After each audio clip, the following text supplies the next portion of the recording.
Heureux qui, comme Luc, réalise son rêve. Mesdames et messieurs, l'Atlantique. Traverser l'Atlantique. La Mini Transat, une première pour Luc Giros. Nous l'avons joint aux Canaries où les skippers font étape. Retour sur la première partie de course.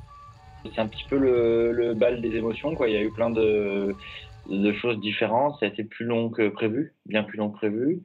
Le départ a été un petit peu particulier. Moi, c'est la première fois que j'ai vécu, que je vis une chose comme celle-ci. Luc Giroux, il nous vient de Niort, un passionné de voile, qui a la volonté vraiment de repousser ses limites. La famille, les amis, tout le monde était là, mais une fois tout seul sur le bateau, ce fut un peu la douche froide. Après le Cap Finistère, il apprend par la radio le dématage de plusieurs concurrents. Ça m'a refroidi un petit peu, quoi. Je me suis dit, oula, je calme le jeu. Du coup, j'ai joué un petit peu trop la prudence, qui m'a coûté pas mal de place.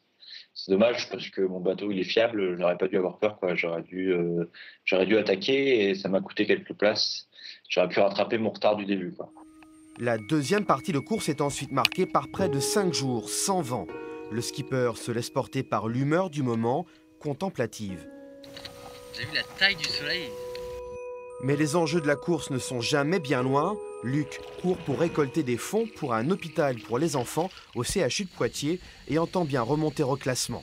L'idée, ouais, c'est d'attaquer, d'essayer de faire un trou très rapidement. Moi, j'ai un bateau plutôt récent et qui encaisse bien et qui avance même très vite quand il y a du vent assez soutenu. Et pour l'instant, il y a un peu de vent de prévu, donc ça peut être positif pour moi.